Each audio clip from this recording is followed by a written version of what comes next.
Talagang nakibasa ito ng sabay-sabay. Aktibong makilahok sa mga diskusyon sa klase. Iwasang magsalita kapag nagsasalita ang guro o ang classmate na sumasagot. Itaas ang kamay kung nais sumagot o may gustong sabihin. Pananalilig ang kalinisan at kaayusan sa silid-aralan. Maaasahan ko bang susundin ninyo ang ating pamantayan sa loob ng silid-aralan? Okay, very good kung ganon. Ngayon, tayo ay umako sa ating balitaan. Sino ang nais magbahagi ng kanyang balitaan?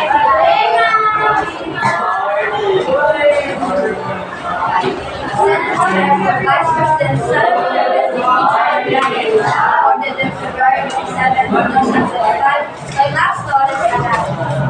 Philippine Senate began preparation for the impeachment trial of Vice President Sara Duterte following a directive from Senate President Chief Escudero. Following Secretary Lato Jr. confirmed the issuance of Senate Special Order 2025-015, which outlines the administrative framework for the procedures. The order formally designates the Senate Secretary as the clerk of court, assigning key responsibilities in line with the rules and procedures on impeachment trials. Okay, salamat. Ngayon, class, bago tayo lumapot sa ating diskusyon, nais ko munang basahin niyo ng sabay-sabay ang ating magiging layunin. Makibasa ng sabay-sabay. Natutukoy ang iba't ibang dahilan ng paglabag sa karapatang pantao sa iba't ibang aspekto ng lipunan. Nailalarawan ng mga epekto ng paglabag sa karapatang pantao sa individual, pamilya at pamayanan. Nakabuo ng mga mungkahi solusyon upang maiwasan o mabawasan ang paglabag sa karapatang pantao sa iba't ibang aspekto ng lipunan. Maraming salamat. Ngayon tayo ay magbalik-aral. Ano ang pinalangin natin kahapon? Kasi tayo, ang mga iba't-ibang magbigay ng isa. Child labor, ano ba? Genocide. Higis, ano ba? Harassment. Bakit ito may tuturing na paglabag sa karapatang pantao, ate? Okay, very good. Bakit ito may naunawaan kayo sa ating sala kaya kahapon? Meron ba? Okay, kung ganon, tayo ay sumako sa ating susunod na aktibidad. Ito ay ang two corners activity. Saan napapansin ninyo sa bawat side ng inyong silid-aralan ay may nakadinig na mga larawan. Sino ang nais pumunta sa harapan at gawin ito? At sabihin lamang kung anong uri ng karapatang pagtao ang nalabag at bakit ito nangyayari. Sino ang Katie, ikaw na?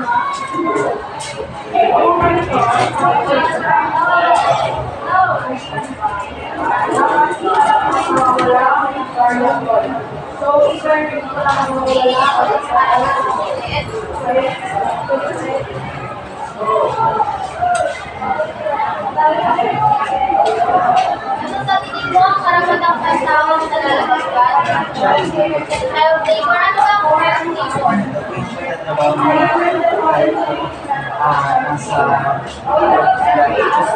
Okay, very good. Ano naman ang mga dahilan kung bakit nangyayari ang ganitong paglabag?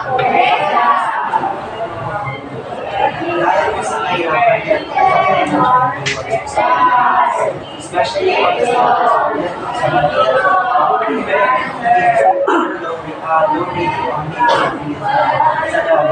pero mostly po nangyayari ang child labor sa mga squatters area sa Manila. Okay, very good. Ang pangunahing rason ay ang mahirapan. Okay, mauunan, Kiki. Salamat. Sino ang susunod?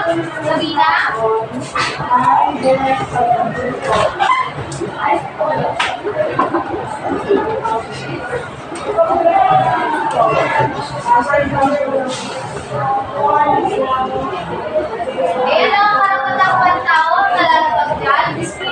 Diskriminasyon ang tao, lalo na sa mga LGBTQ. Ano ang mga karaniwang dahilan kung bakit nangyayari ang ganito? Since conservative po yung country natin bilang isa, hindi ko tanggap na siya kayong mga makajos na mga tao, yung mga stand ng LGBTQ. Since naniniwala po sila na ang gender lang po is supposed to be men and women. Okay, very good. Dahil dyan, ate, meron kang 5 points. Pagiging native. Okay, ngayon naman, tumako na tayo sa ating susunod na aktibidad. Kung saan, nakikita nyo dito sa pisata ang mga karaniwang paglabag sa karapatang pantao. At ang gagawin ninyo, ibibigay lamang ninyo mga epekto nito sa isang individual, sa kanilang pamilya at sa pamayanan. Sino ang gustong sumubok para sa child labor? Okay, Nani? Sulan mo, ang epekto nito sa individual, sa pamilya, sa pamayanan. Kahit mga ano lang, salita o makiusap. Ano ang epekto nito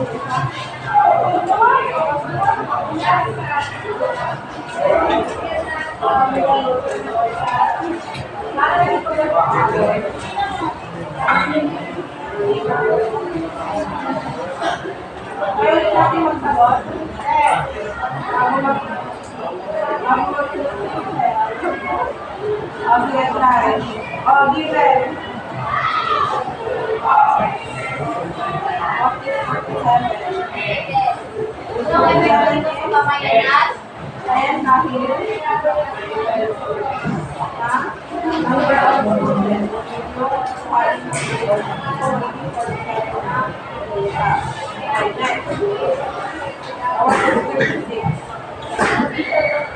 Ito ay pag-ipito sa pamayanan ng sindikal. Silang mais nilo, hindi daw.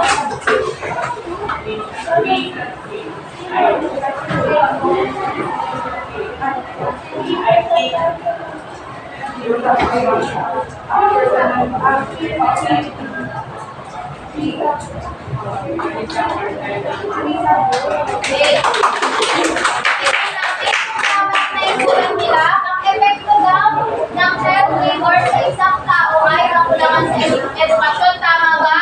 Yes! Tama. Sa pamilya, kahirapan ba ang magiging epekto nito? Yes! Okay? Kapag ang isang bata ay nagtatrabaho na, magiging mahirap pa ba ang pamilya? Okay. Depende. Bagamat magkakaroon na sila ng kita, hindi pa rin sapat, maaari ikaw magdudod pa rin ng kahirapan. Sa pamayanan, mababang pagdudad, tama ba?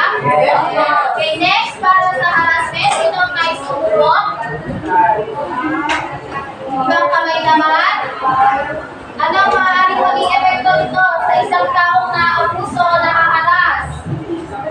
Sabi na?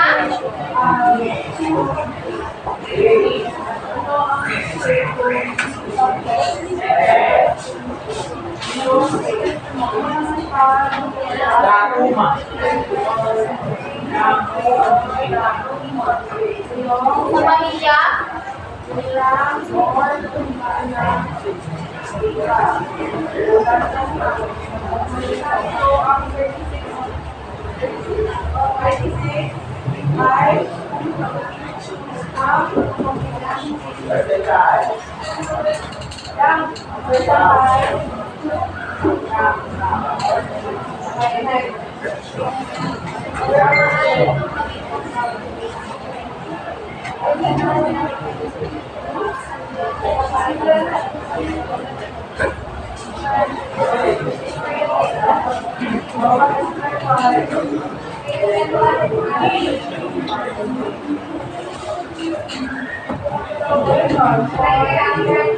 Tingnan natin kung tama ba. Ang epekto daw ng harassment sa isang tao ay trauma. Tama ba? Opo. Ay maaari kung pagsulod sa kanya ng trauma. Sa pamilya naman, seguridad para sa pamilya. Tama ba? Yes. Tama ba? Yes. Ay maaari ito pagsulod ng trauma.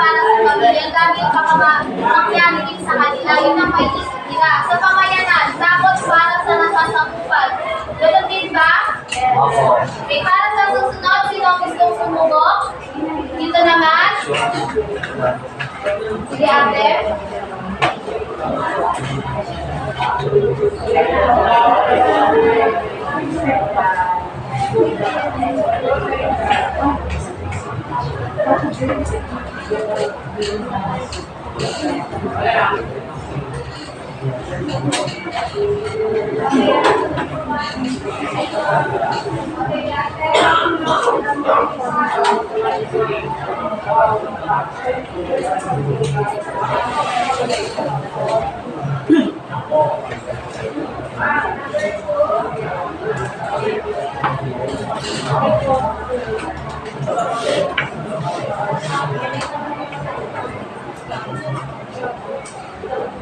Ano ang para sa pamayanan?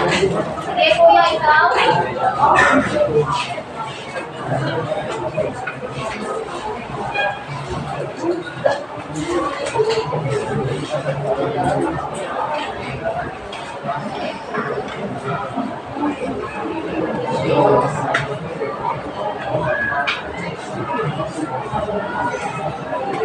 Okay, kita natin kung tama. Ang pag-discrimination ay nagtulot daw sa isang individual na mawalan ng tiwala sa sarili. Tama ba? Yes. Okay, tama. Sa pamilya, walang magandang komunikasyon. Bakit mawawalan ng magandang komunikasyon? Dahil ang isang tao na nadidiskrimina, maaaring makaramdam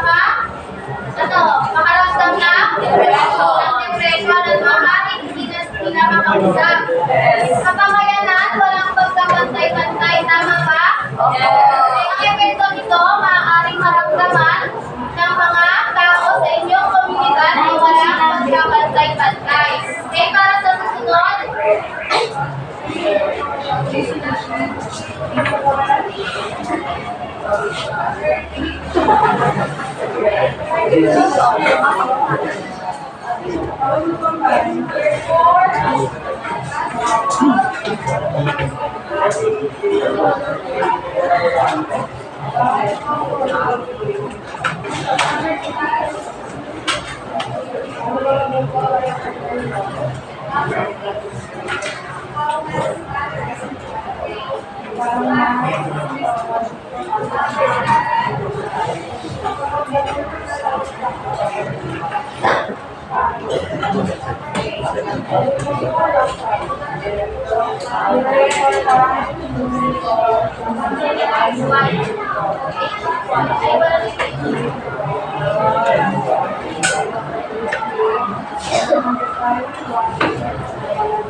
tingnan natin kung tamang isimulan niya. Ang epekto daw ng extrajudicial killing sa isang individual ay kamatayan. Tama ba? Okay, sa pamilya, mawalan ng hustisya. Tama ba? Maaaring mawalan ng hustisya o ng pamilya. Sa pamayanan, tamon. Bakit tamon? Nasang kamay.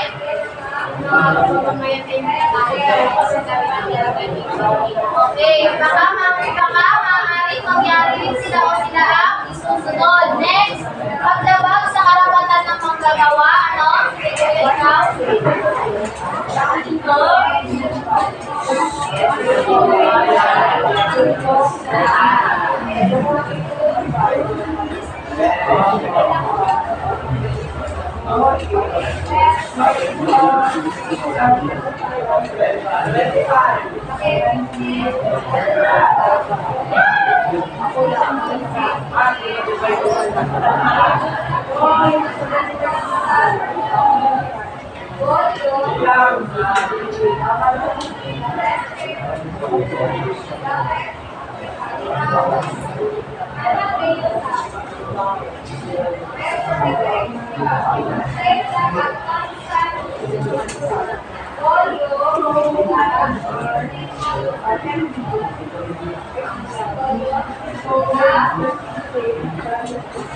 Okay, na natin kung tama ba?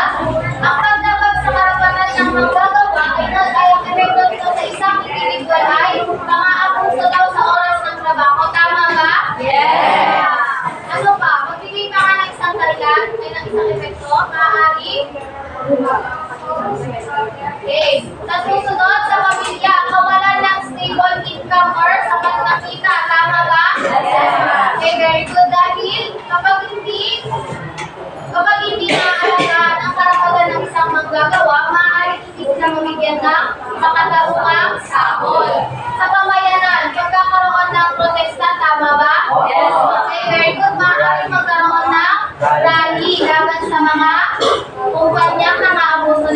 kapalan ng isang manggagawa. Ngayon, sumama na tayo sa ating diskusyon kung saan ating tatalakayin ang mga epekto ng paglabag sa karapatang pantao sa iba't ibang aspekto panlipunan. Sino ang nais magbasa? Davina?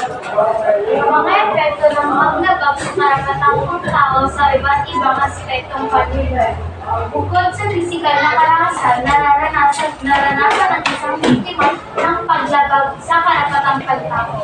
Nagdulot din ito ng psychological at mental na pagpapahirap sa kanya, gayon din sa kanyang pamilya at mga mahal sa buhay.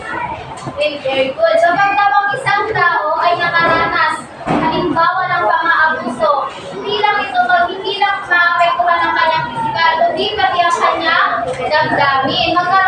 Maaari siyang magkaroon ng depression, ano ba? Okay, ng trauma.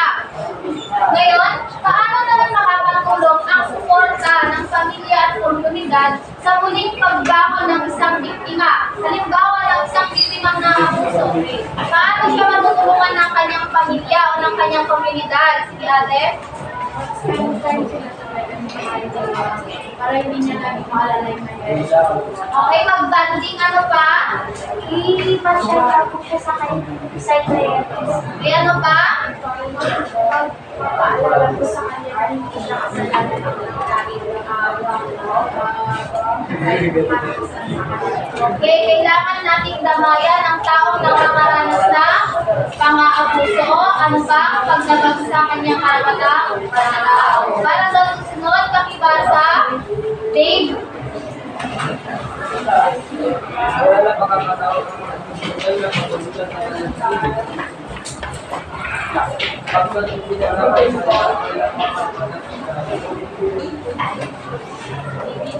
Kaya ano ang ibig sabihin niyan? Halimbawa niyan sa child labor, kapag isang bata ay nagtrabaho ng mas maaga, ano ang ipinatay sa kanya? Edukasyon, ano ba? Karapatan sa schedule tayo sa pagiging. Kaya ano pa? Kapag hindi siya nakapag-aral, ano ang maaaring maalis sa kanya? Okay, maaaring mawalan siya ng magandang kinabukasan. Okay, ano ang maaaring maging epekto nito sa ekonomiya? Kung maraming mamamayan ang hindi nabibigyan ng sapat na oportunidad para sa edukasyon at trabaho. Okay, mas maraming maghihirap, ano pa? Kapag mas marami kong tao ang nilamitin ng oportunidad sa pag-aaral, hindi sila makapagtrabaho. Parang hindi na pumasaya, hindi na wala na po mga tao gagawa ng mga karapatan. Okay, very good. Next, pakibasa. Kuya. Kawalan ng kasiyakan ng seguridad at kaligtasan ng mamamayan sa lipunan dahil sa takot at pagtanong karahasan at kagulitan. Okay, kapag ang isang komunidad ay laganap ang isang krimen o pagnanakaw, sa tingin ninyo anong mangyayari sa mga negosyo nila? Mababankrupt o mamimilita? Magsara. Okay, mamimilita, magsara. Pakibasa, nagsagutin, Davina. Ano ang posibleng solusyon upang maibsan ng tao ng parasan sa isang komunidad? Okay, anong maaaring solusyon? Magkaroon po yung mga policeman, tsaka po magkaroon po ng community meeting about sa karalsan na gano'n ba ang mga batas na pwede po matenta sa kanila na kapag po sa komunidad na kapag nararanasan ng isang karalsan, huwag silang matapos humingi ng tulong sa pulis o sa mga barangay. Okay, very good. Next, pakibasa, David. Kapag naganap ng marasan at paglabas sa karapatang pagtao sa isang lipunan ay maaaring magdulungan ang pagpili ng malayang daloy ng kalakalan ng korupsyon na natakot sa kawalan ng sensitividad. Okay, ano ang ibig sabihin niyan? Kapag daw naslaganap ang paglabag sa karapatang pantao sa isang lipunan, ito ay maaaring magtigil ng malayang daloy. Halimbawa, ako ninanais kong magtayo ng isang negosyo sa isang barangay. Ngunit dahil sa laganap ang nakawan, sa tingin nyo, itutuloy mo pa ba ang aking plano? Hindi na. Dahil doon, marami ang magsasara at may mga manggagawang mawawalan ng trabaho. Okay, pakibasa at pakisagutan. Si ate. Sige na. Ipakibasa. Alam maaari. Ano ang pag-epekto sa bansa sa pumapagsak ng kalakalan at ekonomiya dahil sa kabalan? Okay, anong maaaring mangyari sa ating bansa kapag patuloy ito? Maaari?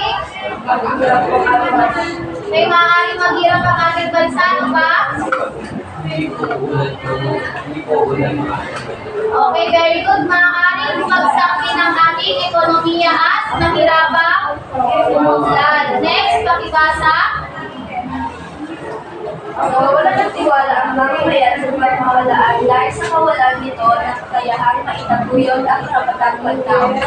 Okay, kapag ang pamahalaan ay hindi nila epektibong na ipapatupad ang mga karapatang pantao sa isang lipunan, maaaring mawalan ng tiwala ang kanyang mga nasasakupan at hindi na tumalo sa mga gawain ito. Political. Okay, hindi na maaaring tumalo sa mga gawain politikal. Pakibasa at pakisagutan, Najib. Paano nakaka-epekto pag wala ng iba? Ano ba yan? Makalaban nakaka-epekto po itong sa ayusan ng bansa. Hindi nakikipag-participate ang mga mamamayan sa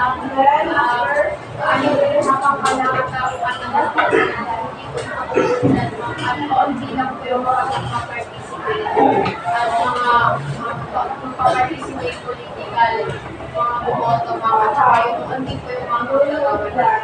Okay, very good. Kapag hindi na ipatupad ng maayos ang mga karapatang pantao sa isang lipunan, maaaring tumaganap ang krimen. Ang nagdulot nito ng matinding pagtuluhan. Next, pakibasa. Kuya. Wala ng order at laganap na paglabag sa inatakdang batas. Kung ganitong kalagayan ay maaaring lumaan ng kainaan ng batas. Huwag nang natin katatagang pagkampolitikan. Okay, ano ba ang ibig sabihin ng rule of law? Ano ba ang ibig sabihin ng rule of law? Batas ng batas. Okay, tama naman. Ang rule of law, ito ay nangangahulugan na lahat ng tao, lahat tayo, kabilang ang mga nasa politika, pang may kapangyarihan, ay kinakailangang sumunod sa batas. Okay, very good. Next, pakibasa at pakisagutan. Bakit mahalagang magkaroon ng batas at epektibong pagpapatupad ng batas? Mahalaga po ito sa atin kasi kapag wala pong batas na pinapatupad sa atin, wala pong kaayusan tapos hindi ko payapan. Hindi daw magkakaroon ng kaayusan ng payapan. Sang-ayon ba kayo? Yes! Ano ang ibang sagot? Meron pa ba? Hindi? Nagkakaroon din ng hindi patas na pagpipilitan. Dito to kapag hindi po patas yung pagpapatupad ng law na pinapasa ng gobyerno natin, is marami dito krimen na nangyayari. There's a disadvantage and advantages that might happen in the future if there's no effective and equal law that they want. Okay, very good. Kapag ang nasa kapangyarihan ay inabuso nila or mas pinailan nila ang kanilang mga political na kagustuhan, maaaring mawalan ng justisya at karapatan para sa kanyang mga nasasakupan. Next, pakibasa. Kaya lang ibang nakatatanggap sa loob at labas sa ng faktor na Okay, nakakahulugan ito na hindi lang daw ang mga mamamayan sa loob ng isang bansa ang naapektuhan kapag naganap ang krimen o kaguluhan. Ganon din himate ng isang bansa. Halimbawa dito sa Pilipinas, naganap ang usapin, may nangunguha ng mga bata. Ngayon, nagdudulot dito na ang isang pamilya sa ibang bansa nais nang lumakad dito. Sa tingin ninyo, ano na ang gustuhin nila? Ituloy pa ba sila o hindi na? Hindi na.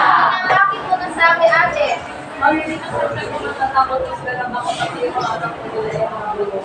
Okay, hindi na. Dahil baka mangyari din o baka maging biktima ang kanilang mga anak. Okay. Pakisagot at pakibasa. Kabilang. Paano mo bilang isang mag-aaral ay mapakitang suporta sa pagtataguyod ng karapatang pantao sa iyo? Sa anong paraan mo gusto itong ipakita o nais mong mag-share ng iyong kaalaman? Mag-post sa internet since relevant naman po ang internet, mag-spread na lang po ako ng awareness about sa mga batas na naglalayon para sa karapatang pantao, para maging aware po sila sa mga dapat nilang gawin at hindi dapat nilang gawin. Para kung ano man gusto mo katanggap, yun din ang kailangan yung ibigay sa tao para sa Okay? Pwede. Maaari nyo gamitin ang social media para magpakalat ng impormasyon. Ngunit dapat ang impormasyon na yun ay tama at makatotohanan. Sige? Sa ito yung mga pasunod ko sa mga batas natin. Panikilan sa mga programa ng programa tapos yung mga bibigyan ko sa komunidad para makaayos ko Okay, paglahok sa mga aktibidad lalo na sa eskwelahan. Meron pa ba? Pag-support ako sa mga professor, organization at mga pumunta ako sa pagpapalaganap ng in-order sa karapatang pantao sa isang pamilya. Okay, very good.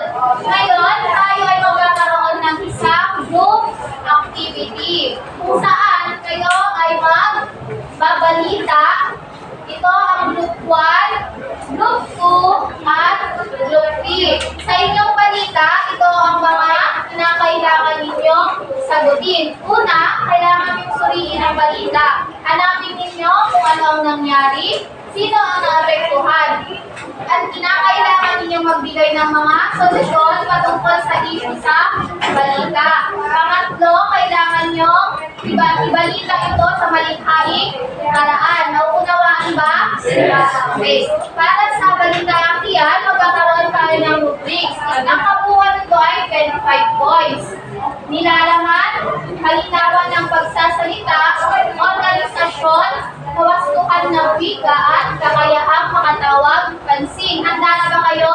Yes! Okay, kung gano'n, pupunta na sa mga grupo. 1, 2,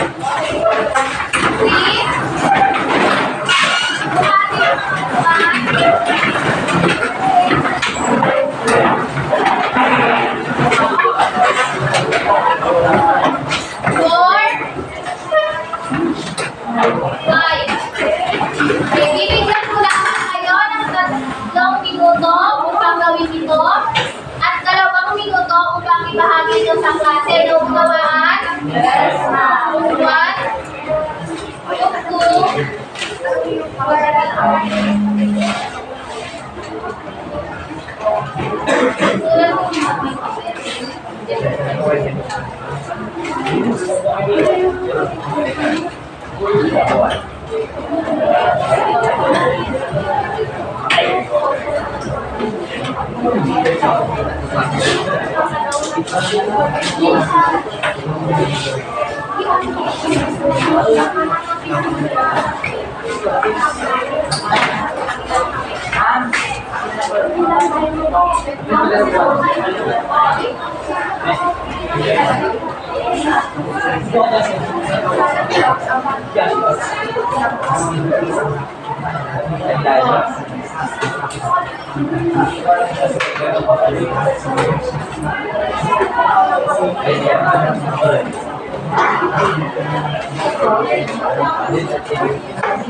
Ate, girls, ano Anong ginagawa niyo dyan? Tutulong kayo sa mga kagrupo ni boys? Kayo dyan, boys. Tutulong kayo sa grupo niyo?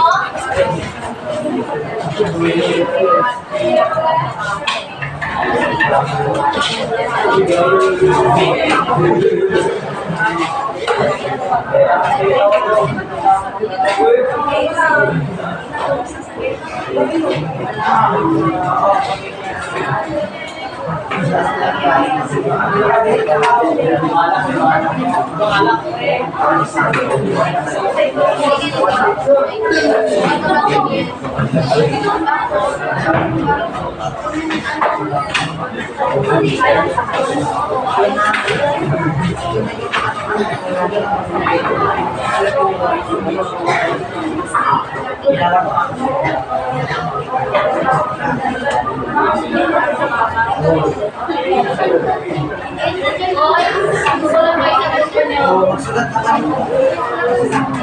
At sino ang babae?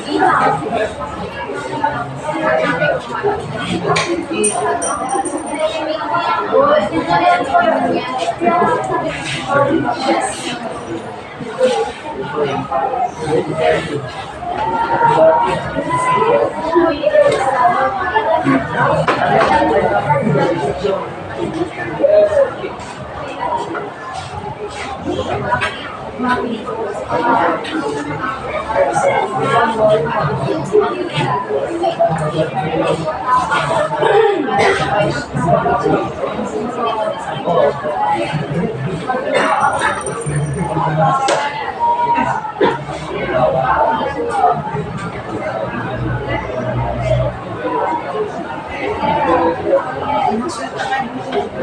Sino yung nakapektuhan?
Okay, last 1 minute.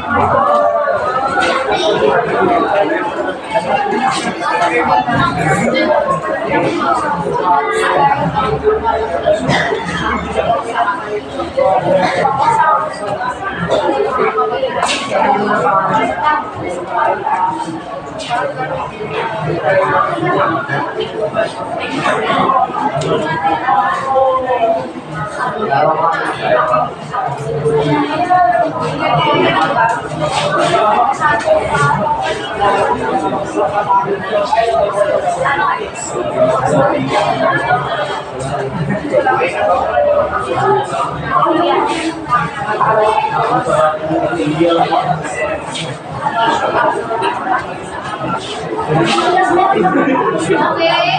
finalize the work. Nasilayas ka na yung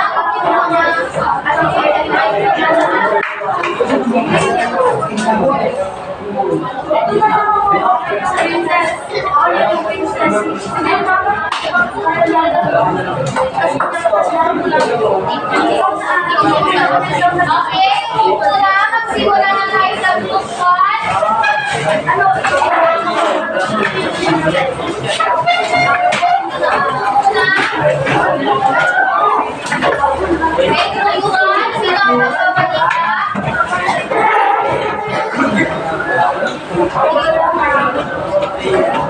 Okay, wala nang maingay. Ang punong mag-iingay habang may naguulat sa harapan ay mapabawasan ng isang puntos. Naunawaan? Okay, magsimula na rin. Magandang araw, GWDY. Please work out. This is isang babae, isang ginang sa Iloilo na anak sa isang matapos ng ihan ng isang priba sa Iloilo, isang naulis ang rapid ng mga nasa eksamen matapos ang buwan sa isang pribado hospital. Gaya wala siyang sa kabayan na simpati sa social media ang mga virtual mga pina.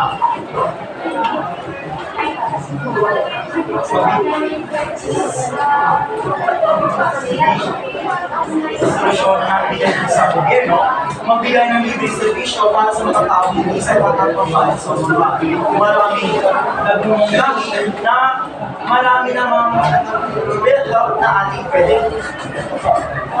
Pagkawan ng sumata para naging mangyari ng insidente. Wala DWDY, news the day.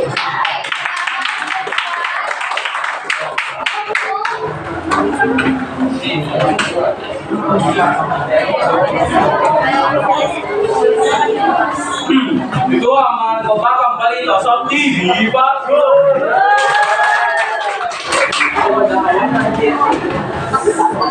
Ayon sa may balita ako sa aking pasusuri, isang grupo ng mga kababayan manggagawa sa isang pabrika sa Cavite ang nagreklamo sa Department of Labor and Employment o mas kilalang DOLE. Kanila natatanggap sa kung para sa kanilang mga lalaking katrabaho kahit kanilang kanilang ginagawa. Ayon sa aming na-interview ng mga babae sa survey o kaya nagagamay, isang grupo ng kababayan at manggagawa ay natuklasan na mababa ang kanilang natatanggap sa kung para sa kanilang mga lalaking katrabaho.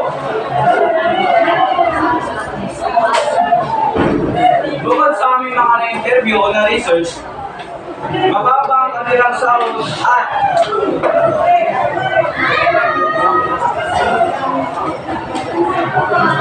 mababa ang kanilang sahod dahil sa mga ulangan o sa diskriminasyon sa kababayan.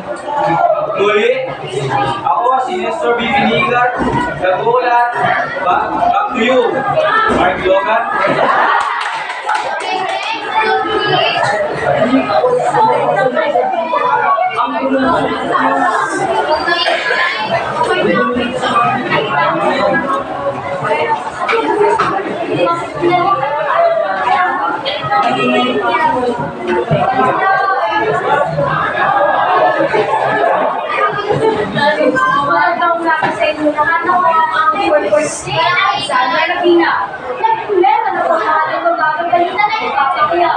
Isang junior high school student na nagdalalang princess ay nagdesisyon na mag-graduate sa paaralan matapos maging biktima ng cyberbullying. Ayon sa kanyang pamilya, nagulat ang issue sa isang hindi pagkakaunawaan sa eskwela para nagulat sa pagpapakalat ng pamilyang impormasyon laban sa kanya sa online. Ang isang magandang solusyon para dito ayon sa Republic Act 10.6.7 anti-bullying Act 2013 ay pwede silang magsampal ng kaso para sa proteksyon ng kanyang anak. Okay, maraming salamat. Okay, para sa inyong store sa Group 1, bibigyan po kayo ng 24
Okay, very good. Next, ano pa? May iba pa bang sagot?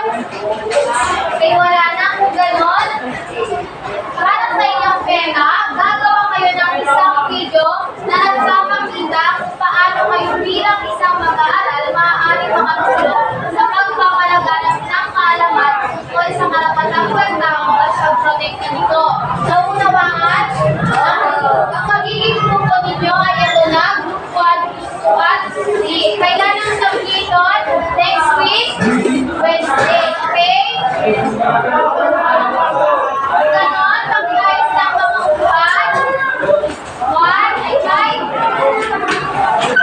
4, 3, okay, paupo lang.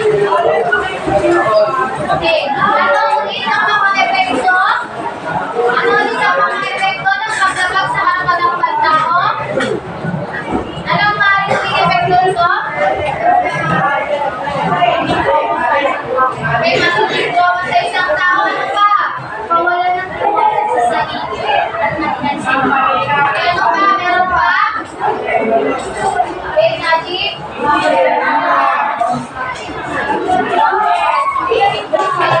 May katanungan ka ba? Sigurado? Okay, kung ganon, sagutan ninyo ito. Dito na. Bibigyan ko lang po kayo ng isang minuto para gawin ito.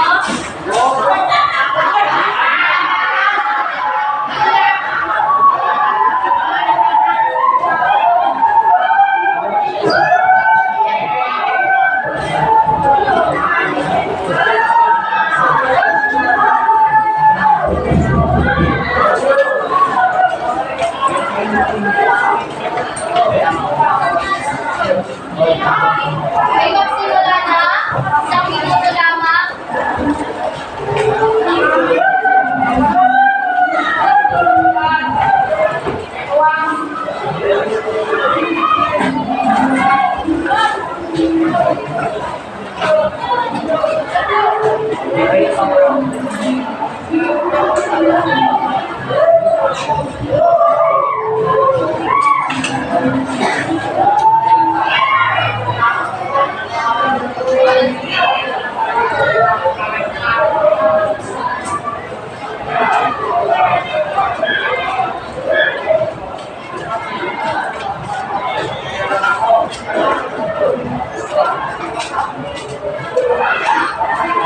Okay? Okay na ba?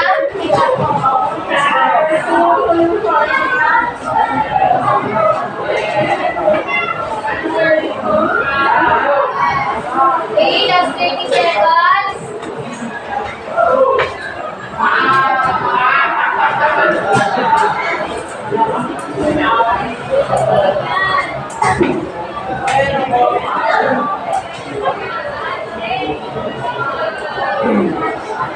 Ay, palibasa na ng mga papel. Huwag ipasa maharap. Para sa inyong takdang aralin.